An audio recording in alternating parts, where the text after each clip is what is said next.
Welcome to the Phoenix Prosperity Podcast, where wealth meets legacy. Join your host, Tim Fergestad, as we explore the journeys of Phoenix's finest to success and beyond.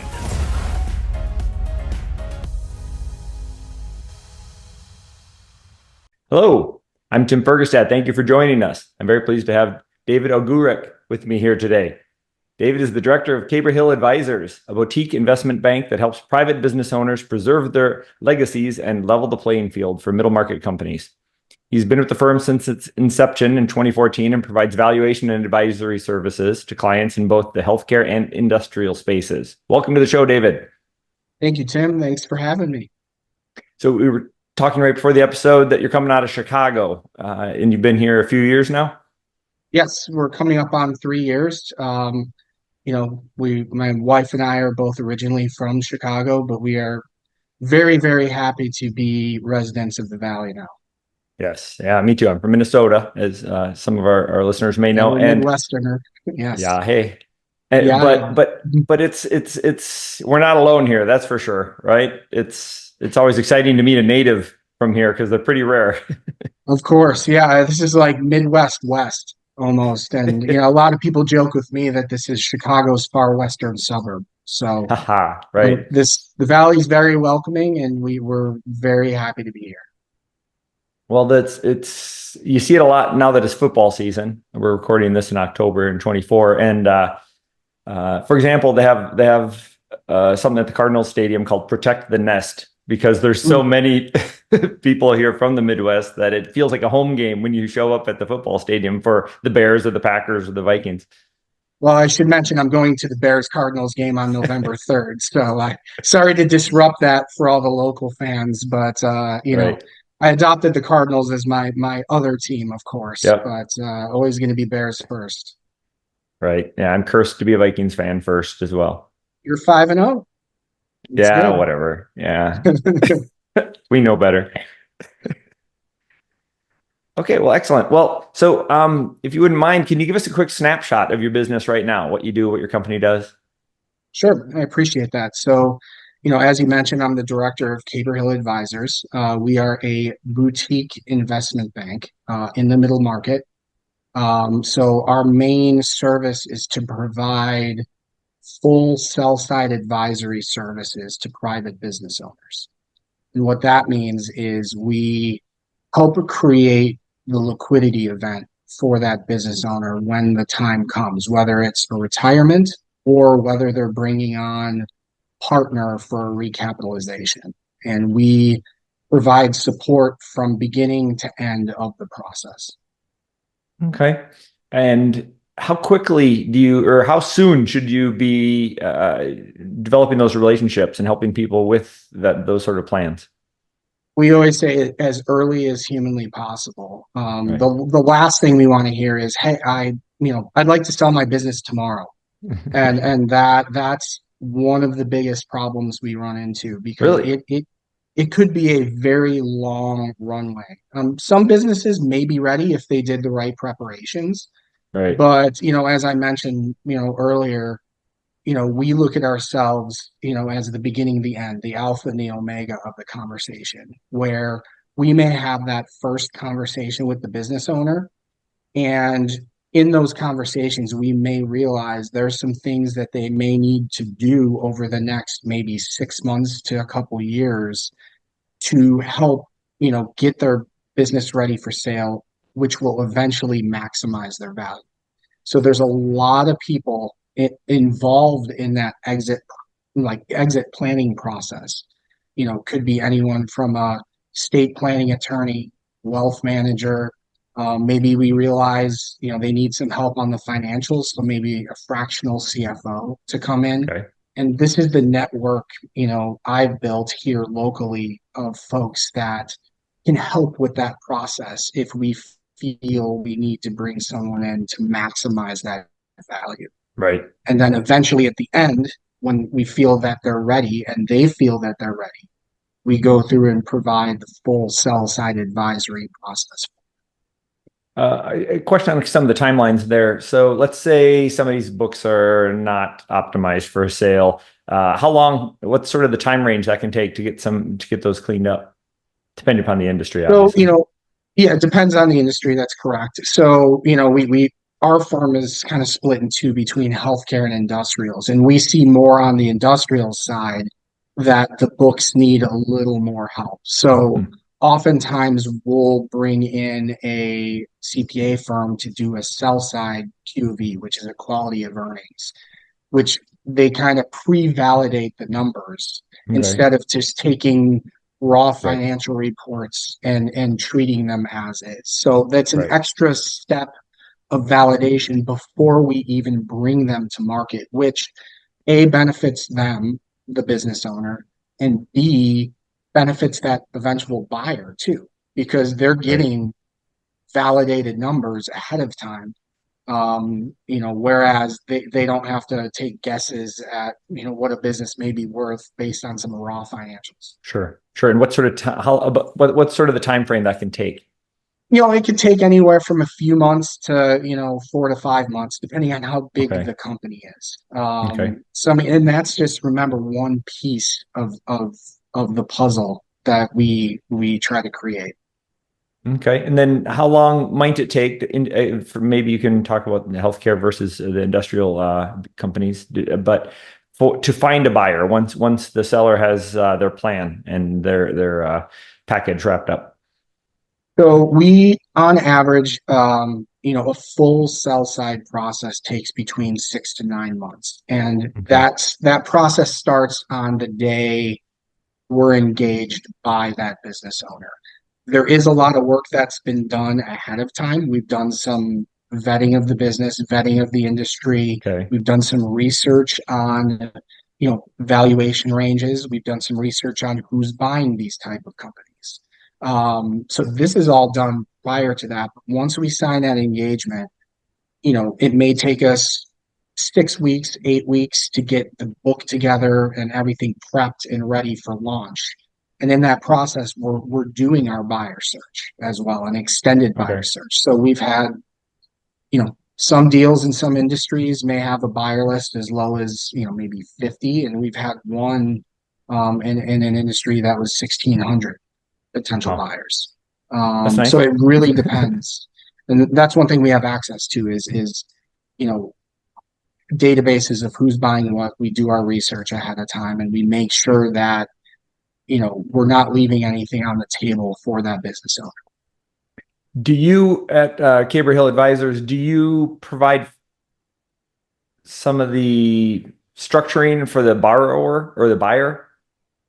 Is Yeah, that a conflict or is that happens we sometimes? may we may be able to make recommendations. That's generally on the buyer, Okay. to figure out structure of the deal. But we are involved in, that negotiation process where, it may be, any deal may be a combination of, say it's a private equity firm that's buying. It could be their equity plus some leverage, from a bank, plus, even if the owner's possibly going to stay on, the owner may roll over some equity in the business.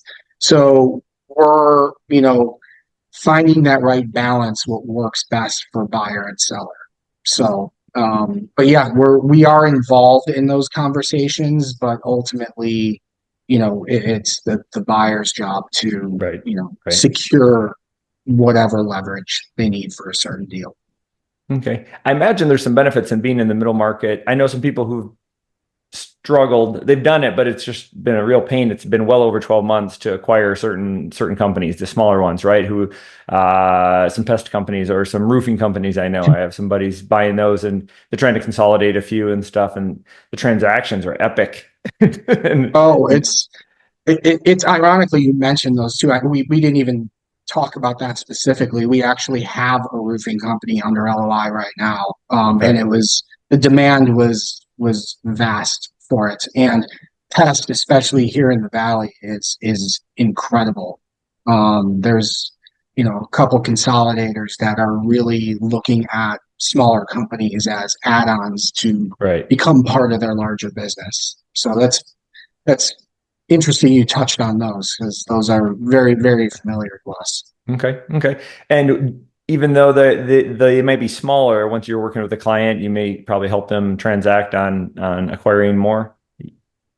Yes. So, I mean, there are options where, if our client gets hired as a, platform deal, let's say, usually once they get acquired and everything starts running okay, the buyer generally, would look for some add-ons around the area. Okay. So we definitely would be, if they're, willing to hire us on that, we have done some buy side work in the past. But we would definitely be open to something like that. Okay. Okay. For our listeners and viewers, can you reiterate sort of the criteria for companies for your selection process for you to work with in terms of size and maybe even scope? Okay. No, it's a broad range. But I would say anywhere from companies 5 million in revenue up to 150 million in revenue. Um, Again, very wide range, but that's why we're in the middle market. We can provide, whether you're a $5 million or $150 million company, you're still going to get, the top service that we provide to you. Um, you know, we would, on the lower end, healthcare just naturally has better multiples. So, we're willing to go kind of on the lower range in the healthcare Okay. space. And by healthcare, I mean any type of private practice owner, whether it's, one location, 20 locations, a group. We have a niche in the dental space. We Okay. have a managing director who focuses on dental, who has a great background in that industry. Um, so, we would go on the lower range for that, but on the industrial side, which covers manufacturing, facility services company, like you mentioned, roofing and past janitorial is very Mhm. large for us. Those companies we'd like them to be a little bigger, just because the multiples are not as, big in, say, the janitorial space or construction space or, Okay. anything in there. Right. Okay. What's what are the biggest challenges you face right now in your industry and at Caper Hill, but also personally, what sort of challenges have you had to get to the level as a director and where you're at now in your career? Yeah, so I'll first talk about the industry a little bit. So over the last few years, interest rates have definitely gone up a little bit. It was nice to see the little tick down recently, which helps. But so what does that mean? When interest rates go up, it's harder to borrow money. Right. So, when buyers are looking at structuring these deals, as we previously touched on, it's harder for them to borrow money and it's more expensive for them to borrow money. So a few deals may have had to been restructured where they're asking maybe the owner to put more rollover in, or the private equity firm has to put more equity in, where, instead of seeing maybe 3 times, leverage, maybe you can only get 2 times leverage. So hopefully, we saw a little tick down. Hopefully interest rates come down a little bit. And then frankly, a lot of people are talking about the upcoming election too and wanting to pause. But frankly, my feeling on that is you kind of know what you're going to get either way. If one side wins, it's going to be kind of status quo, what we've seen the last 4 years, or if the other side wins, then it may go back to what things were for the previous 4 years. So industry wise, we haven't really seen a slowdown in the middle market though. We're still extremely active, and Okay. we've been, you know, in both sides of our firm, both the healthcare and industrial space. There's still activity there. Transaction volume is about the same over the past few years. Yes, yeah, we have not seen a dip at all. I mean, the only time we saw a real dip was during 2020, which really affected everyone because a lot of deals went pencils down, during that time. But then we Right. we saw, a rebirth back in 2021, 2022. Right. It was just cranking. So we Sure. made up that stagger, which was great. Um, and then personally for the firm, I mean, 10 years ago, it started with my CEO and myself in his kitchen in shorts and flip-flops. And, we knew each other from the healthcare industry, and, he created Tabor Hill and brought me on, and we just started doing, one practice, small healthcare deals that were going from, doctor to doctor. And, now we've graduated to doing a majority of our deals now go to private equity or large strategics, Okay. or, and we've started partnering with private equity to help sell some of their portfolio companies as well. So, those have been, we've built goals every year and we've hit our goals, and we've, looking forward to growing, in that middle market. Okay, excellent. With rates being up a little bit, have you seen in this space, it seems like it might be too big, but do you see sort of any sort of creative financing or seller financing for some of these projects? I mean, that's kind of built in with performance clause over a couple of years. People have to stay on and so forth for bonuses, but have you seen more of that? Yeah, we have seen some, a couple deals, they'll build in a seller's note or seller note, or, they'll make the earn out, they'll take some money from cash at close and put it towards the earn out, which, Right. for those who don't know, an earn out is, an incentive pass sale, generally where an owner stays on, and they have, the sale is based on where they're at right now, but there's incentive targets to hit in, say, year 1, 2, 3, where they earn additional dollars, which is called an earn out, based on how they perform post initial transaction. Okay. I had a guest on the show a few months ago. Abram Villegas was No. you know him? Yes, I do. He's an ESOP guy. Yeah, that's what I was going to He's a say. good man. I was going to ask Yeah. how many people for our listeners that's employee stock ownership plan. Stock Uh, ownership. Yeah. okay. And is that growing in popularity? Do you see more of those? It is. It's definitely an option that's available. Okay, I'm sorry. Let's back up. Can you explain it real quick for the listeners?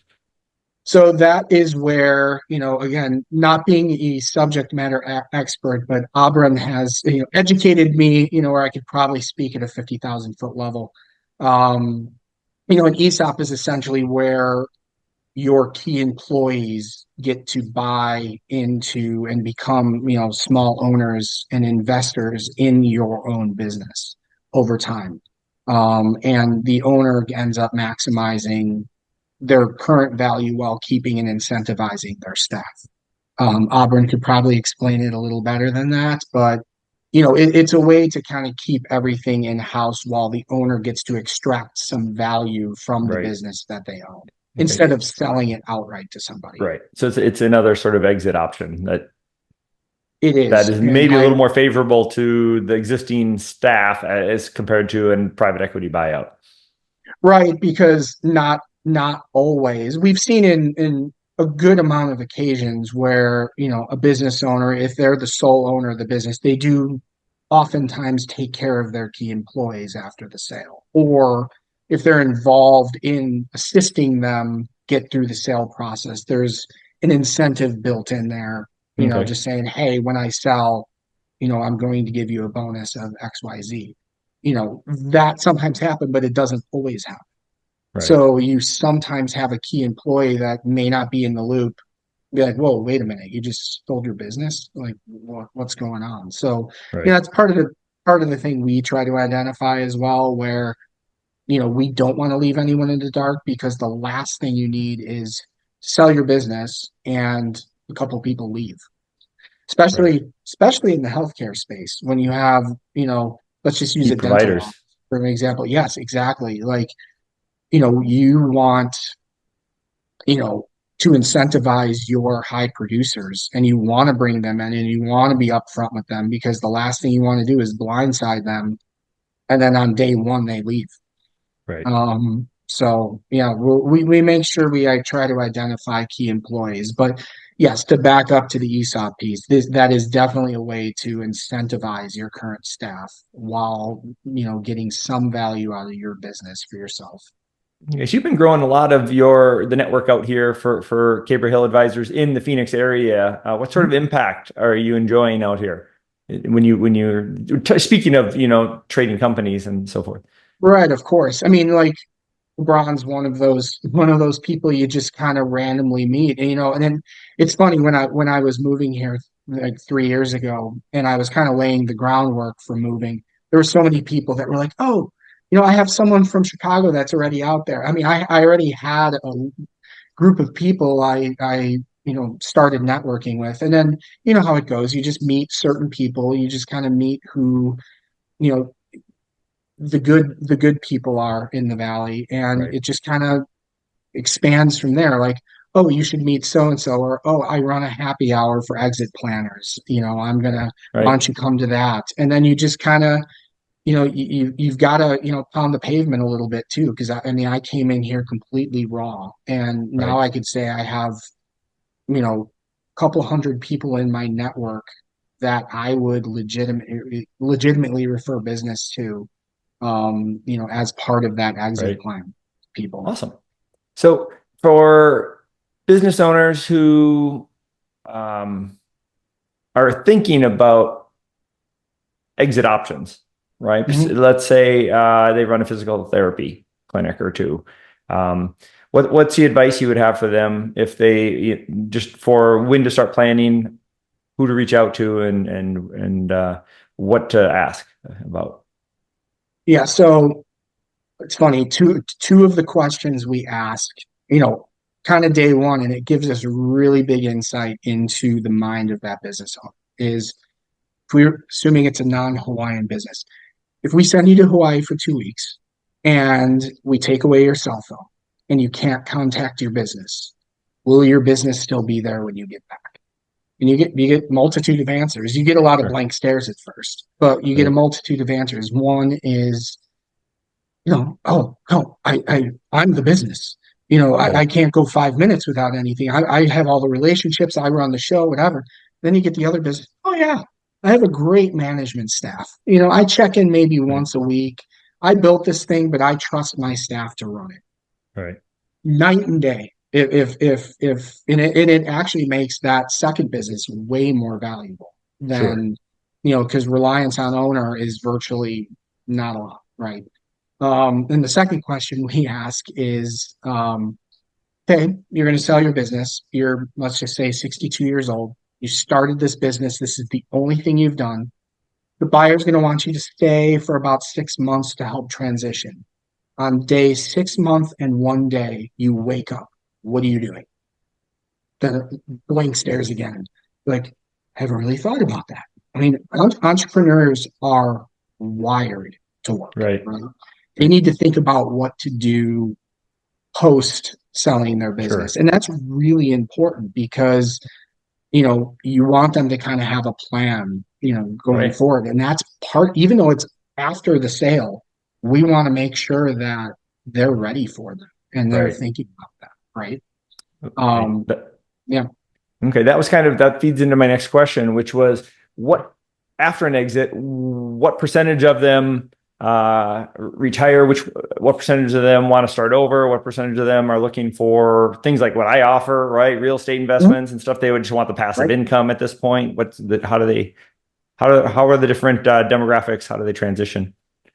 I don't know exact, but you're right. There is a group of people, right? So, you find that business owner who wants to continue doing something. And, there's a lot of people out here who are fractional people. So fractional CEOs, fractional COOs, fractional CFOs. And what that means is they're brought into a business as They're a part-time. consultant and they're part-time. It's perfect. Perfect job for a retiree, right? And then think about it too. A business owner maybe takes a decent annual salary, fine, but then they sell their business for $20 million and they have all this liquidity right now. Like something Mhm. like passive investments in real estate, or Yep. you know, that's where we want to make sure that they have the right wealth manager, Yep. to manage that money. And that's one of the questions we ask ahead of time. We're like, okay, who manages your money now? And if you get, oh, my spouse's nephew who just started, manages my portfolio, I'll be like, cool. Let's talk to someone else that may be able to help you when you get to this liquidity event. And then you may have some younger business owners do a recapitalization. Let's just say they're 40 years old, and this is an actual instance we had where they kept growing their business. It was in great shape, but they wanted to continue growing, but feel like they kind of maxed out as far as they can grow on their own. So, you bring in a partner, maybe they sell half their business to that partner, but then that partner now has the resources to help them grow again, Right. where, they get that, take some chips off the table now, and then eventually, maybe say 10 years down the road, they've now really built this business up, Right. and they sell it. Their partner and themselves sell the remainder of it, and they get their second bite of the apple, where they're still invested in their own business. They may not own it all, but Right. it's worth more bringing in a partner than it was previously. Sure. So And that's all often different a clean, aspects. right. That's a good point. And it's often, in my experience, a cleaner transition, right? When you can have all the staff and all the clients see the previous owner still there for a while, for years, while you transition over to the next one. And that's really the ideal situation. What you're doing on your sales anyway, is just a different way of maybe framing it.